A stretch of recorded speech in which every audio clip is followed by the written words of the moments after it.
Welcome to my wife's kitchen. Every recipe here is made with love.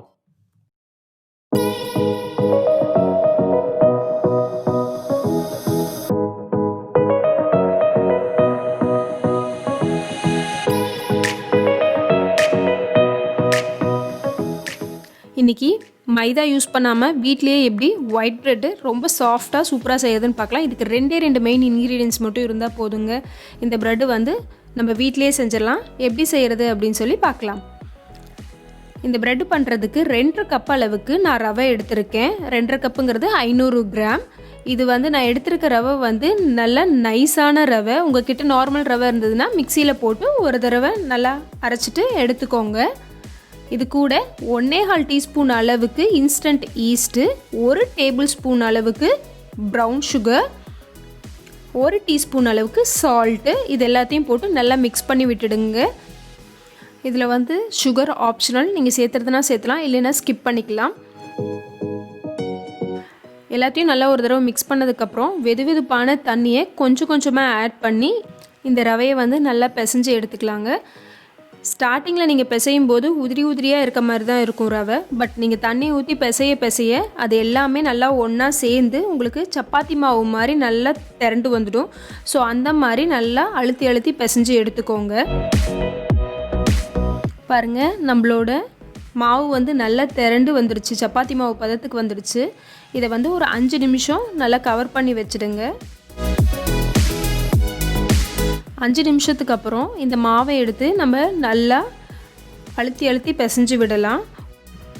நான் இங்கே olive oil வச்சுருக்கேன். இது வந்து ஒரு 1/2 டேபிள் ஸ்பூன் போல் சேர்த்துக்கிறேன். நீங்கள் நார்மல் எந்த ஆயில் வேணுனாலும் சேர்த்துக்கலாம், இல்லை பட்டர் சேர்த்துறதுனாலும் சேர்த்துக்கலாம். சேர்த்துட்டு இந்த மாதிரி நல்லா இழுத்து பிசைஞ்சு விடுங்க. ஒரு 10லேருந்து 15 நிமிஷம் போல் இந்த மாதிரி நல்லா இழுத்து பிசைஞ்சு விட்டிங்கன்னா உங்களுக்கு டோ வந்து நல்லா சாஃப்ட் ஆகிடும். இல்லை அப்படின்னா ஒரு 50 கவுண்ட் 60 கவுண்ட் அப்படி வச்சுட்டு நீங்கள் இந்த மாதிரி நல்லா ஸ்ட்ரெச் பண்ணி பண்ணுங்கள். உங்களோட மாவு வந்து நீங்கள் நல்லா பிசைஞ்சிருந்தீங்க அப்படின்னு சொன்னால் இப்படி தேய்க்கும் போது பிஞ்சு போகாதுங்க. ஸோ அதை வச்சே தெரிஞ்சுக்கலாம் நீங்கள் வந்து நல்லா சாஃப்ட் டோ மேக் பண்ணிட்டீங்க அப்படின்னு சொல்லிட்டு.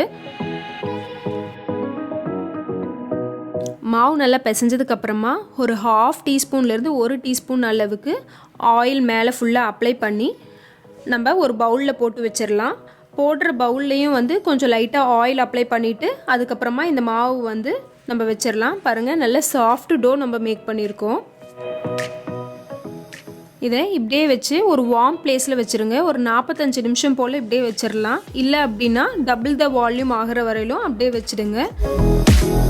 ஸோ ஒரு 45 நிமிஷம் நான் வச்சதுக்கப்புறமா நல்லா மாவு உப்பி வந்திருக்கு.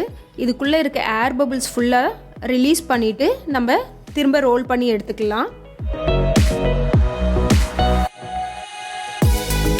இதை கையிலேயே வந்து இந்த மாதிரி நல்லா அமுத்தி விட்டுட்டிங்க அப்படின்னா ஏர் பபிள்ஸ் ஃபுல்லாக ரிலீஸ் ஆகிடுங்க. ரிலீஸ் ஆனதுக்கப்புறமா திரும்ப 1 or 2 ஸ்ட்ரெச்சஸ் கொடுத்துட்டு இந்த மாதிரி ரோலர் இருந்ததுன்னா நல்லா ரோல் பண்ணி எடுத்துக்கோங்க. ரொம்ப தின்னாக தேய்க்கணும் அப்படிங்கிற அவசியம்லாம் கிடையாதுங்க.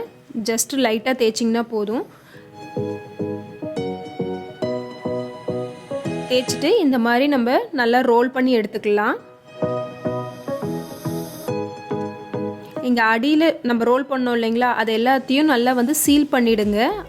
மேலே இருக்க லேயர் கூட நல்லா ஸ்டிக் பண்ணி விட்டுடுங்க. அதே மாதிரி சைட்லேயும் மேலே இருக்க லேயரை வந்து கீழே இருக்க லேயர் கூட நல்லா இழுத்து ஃபுல்லாக கவர் பண்ணிவிடுங்க. ஒரு பேக் பண்ணுற மாதிரி பண்ணிவிடுங்க. ஆக்சுவலாக நீங்கள் ப்ராப்பராக சீல் பண்ணல அப்படின்னு சொன்னால் அந்த இடத்துல வந்து வெடிச்சிட்டு வந்துடுங்க. அதனால் ப்ராப்பராக சீல் பண்ணிக்கோங்க.